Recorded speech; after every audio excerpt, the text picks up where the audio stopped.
Quarterly exam 1 Kannada ಇನ್ನೇನು ಬಂದೇ ಬಿಡ್ತು. ಹೆಚ್ಚಿನ ಟೈಮನ್ನು ವೇಸ್ಟ್ ಮಾಡಲ್ಲ. ನೀವೆಲ್ಲರೂ ಕೇಳ್ತಾ ಇರ್ತೀರಾ ಸರ್ ಇಂಪಾರ್ಟೆಂಟ್ ಕ್ವಶನ್ಸ್ಗಳನ್ನ ಕೊಡಿ ಅಂತ.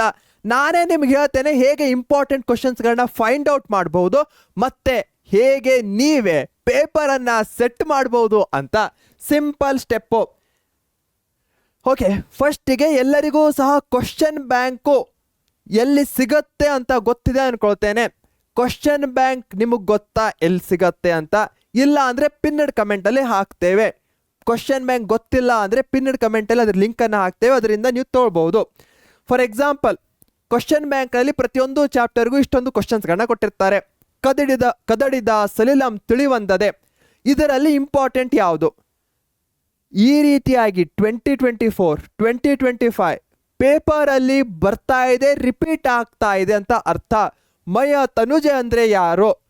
4 ಆಪ್ಷನ್ಸ್ ಇವೆ. ಸೀತೆ, ಸುಮಿತ್ರೆ, ಸಾವಿತ್ರಿ, ಮಂಡೋದರಿಯನ್ನ ಮಯ ತನುಜೆ ಅಂತ ಕರಿತೇವೆ. ಹೀಗಾಗಿ ಇಲ್ಲಿ ಎಲ್ಲೆಲ್ಲಿ ರೆಡ್ಡಲ್ಲಿ ಬರುತ್ತೋ ಅವಂತೂ ಎಕ್ಸ್ಟ್ರೀಮ್ಲಿ ಇಂಪಾರ್ಟೆಂಟ್ ಆಗಿರುವಂತಹ ಕ್ವಶನ್ನು. ಯಾಕಂದ್ರೆ ಪ್ರೀವಿಯಸ್ ಪೇಪರ್ಸ್ಗಳಲ್ಲಿ ಕೇಳಿದ್ದಾರೆ. ರಾವಣ ಸೀತೆಯನ್ನ ಇಲ್ಲಿ ಇರಿಸಿದ್ದ ಪ್ರಮದವನದಲ್ಲಿ. ಈ ರೀತಿಯಾಗಿ ನೀವು ಕ್ವಶನ್ಸ್ಗಳನ್ನ ಐಡೆಂಟಿಫೈ ಮಾಡಬಹುದು ಯಾವುದನ್ನ ಹಿಂದಿನ ವರ್ಷ ಕೇಳಿದ್ದಾರೆ ಅಂತ. ಸೊ ಫಸ್ಟ್ ಸ್ಟೆಪ್ ಏನಾಗತ್ತೆ, ಕ್ವಶನ್ ಬ್ಯಾಂಕನ್ನು ರೆಫರ್ ಮಾಡೋದು. ಅದಾದಮೇಲೆ ಯಾವುದು ರೆಡ್ಡಲ್ಲಿದೆಯೋ ಅವುಗಳನ್ನ ಓದಲೇಬೇಕು.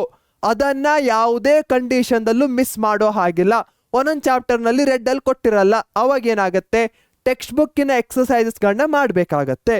ಹೀಗಾಗಿ ಈ ಒಂದು ಪ್ರೊಸೆಸ್ ನಿಮ್ಗೆ ಗೊತ್ತಾಗಿದೆ ಅಂದರೆ ಥಮ್ಸ್ ಅಪ್ ಕೊಡಿ. ಹಾಗೆ ಇದು ಹೆಲ್ಪ್ಫುಲ್ ಆಗ್ತಾ ಇದೆ ಅಂತಾನು ಅನ್ಸಿದ್ರೆ ಥಮ್ಸ್ ಅಪ್ ಕೊಡಿ, ನನಗೂ ಸಹ ಕಾನ್ಫಿಡೆನ್ಸ್ ಬರುತ್ತೆ. ರಾವಣನಿಗೆ ಯಾರ ಬಗ್ಗೆ ವೈರಾಗ್ಯ ಮೂಡಿತೋ 2024ದಲ್ಲಿ ಕೇಳಿರುವಂತಹ ಪ್ರಶ್ನೆ ಆಗಿದೆ. ಸಿಂಪಲ್ಲು, ಯಾರ ಬಗ್ಗೆ ಸೀತೆಯ ಬಗ್ಗೆ ವೈರಾಗ್ಯ ಮೂಡುತ್ತೆ, ಯಾಕಂದ್ರೆ ಎಂಡಲ್ಲಿ ಅದು ಆಗತ್ತೆ. ಸೊ ಇದನ್ನ ಕೊಟ್ಟು ಇಲ್ಲಿ ವ್ಯಕ್ತವಾಗಿರುವ ಭಾವ ಯಾವುದು ಅಂತ ಕೇಳ್ತಿದ್ದಾರೆ. ಈ ರೀತಿ ನೀವು ಪ್ರಶ್ನೆಗಳನ್ನ ಇಲ್ಲಿ ಫೈಂಡ್ ಔಟ್ ಮಾಡಬಹುದು. ಬಹುರೂಪಿಣಿ ವಿದ್ಯೆ ರಾವಣನಿಗೆ ಏನೊಂದು ಆಶ್ವಾಸನೆಯನ್ನ ಕೊಡುತ್ತೆ? ಅಂತಃಪುರದ ಸ್ತ್ರೀಯರನ್ನ ಹೇಗೆ ಸಂತೈಸ್ತಾನೆ? ಸೀತೆಯ ತಲ್ಲಣಕ್ಕೆ ಕಾರಣವೇನು? ಹಾಗೆ ರಾವಣ ಅಂತಿಮವಾಗಿ ಯಾವ ನಿರ್ಧಾರಕ್ಕೆ ಬರ್ತಾರೆ? ಸೊ ಈ ಒಂದು ಇದರಲ್ಲೇ LBAದಲ್ಲಿ ಬಹಳಷ್ಟು ಪ್ರಶ್ನೆಗಳಿವೆ. ಎಲ್ಲವನ್ನೂ ಓದ್ತಾ ಕೂತ್ರೆ ನಿಮಗೆ 4-5 ದಿನ ಬೇಕಾಗತ್ತೆ. ಅದಕ್ಕೋಸ್ಕರ ಯಾವುದು ರೆಡ್ಡಲ್ಲಿದೆಯೋ ಅವುಗಳನ್ನ ಫಸ್ಟಿಗೆ ಮುಗಿಸ್ಕೊಳ್ಳಿ. ಇದು ನಿಮ್ಮ ಫಸ್ಟ್ ಸ್ಟೆಪ್ ಆಗತ್ತೆ. ಸೆಕೆಂಡ್ ಸ್ಟೆಪ್ ಏನು? ಎಲ್ಲದರದ್ದು ಸಹ ಸಾರಾಂಶ ಸಮ್ಮರಿ ನಿಮಗೆ ಗೊತ್ತಿರಬೇಕು. ಅದು ಗೊತ್ತಿಲ್ಲ ಅಂದರೆ ಏನೂ ಮಾಡ್ಲಿಕ್ಕಾಗಲ್ಲ. ಹೀಗಾಗಿ ಸಮ್ಮರಿ ವೆರಿ ವೆರಿ ಇಂಪಾರ್ಟೆಂಟು. ಒಂದು ಕ್ವಶನ್ ಬ್ಯಾಂಕ್ನಲ್ಲಿ ಯಾವುದ್ಯಾವುದು ರೆಡ್ಡಲ್ಲಿ ಕೊಟ್ಟಿದ್ದಾರೋ ಅವು PYQsಗಳಾಗಿವೆ, ಅವುಗಳನ್ನ ಮಾಡ್ಕೊಳ್ಳಿ. ಸೆಕೆಂಡ್ ಸ್ಟೆಪ್ಪು ಪ್ರತಿಯೊಂದು ಪೋಯಮ್ ಇರಬಹುದು, ಚಾಪ್ಟರ್ ಇರಬಹುದು, ಹಾಗೆ ನಾಟಕದ್ದು ಅಧ್ಯಾಯಗಳು ಸಹ ಇದ್ದರೆ ಅದರ ಇಂಪಾರ್ಟೆನ್ಸ್ ಏನು, ಥೀಮ್ ಏನು ತಿಳ್ಕೊಳ್ಳಿ. ಯಾರ್ಯಾರು ಪಾತ್ರಧಾರಿಗಳು, ಅದರ ಸಮರಿ ಸಾರಾಂಶ ತಿಳ್ಕೊಂಡ್ರೆ ನಿಮ್ಮ ಕನ್ನಡ ಕ್ವಾರ್ಟರ್ಲಿ 1 ಎಕ್ಸಾಮಿಗೆ ಸೆಟ್ ಆದಂಗೆ ಚಿಲ್ಲಾಗಿ ಬರಿಬಹುದು. ಹಾಗೆ ನಿಮಗೆ ಕ್ವಶನ್ ಬ್ಯಾಂಕ್ ಎಲ್ಲಿ ಸಿಗುತ್ತೆ ಗೊತ್ತಿಲ್ಲ ಅಂತ ಇದ್ರೂ ಸಹ ನಾನು ಪಿನ್ನಡ್ ಕಮೆಂಟಲ್ಲಿ ಹಾಕಿರ್ತೇನೆ, ಅದ್ರ ಮೇಲೆ ಕ್ಲಿಕ್ ಮಾಡಿ ನೀವು ಫೈಂಡ್ ಔಟ್ ಮಾಡಬಹುದು. ಹೆಚ್ಚಿನ ಟೈಮನ್ನು ತೋಳಲ್ಲ, ಯಾಕಂದರೆ ಎಕ್ಸಾಮ್ ಇನ್ನೇನು ಬಂದೇ ಬಿಡ್ತು.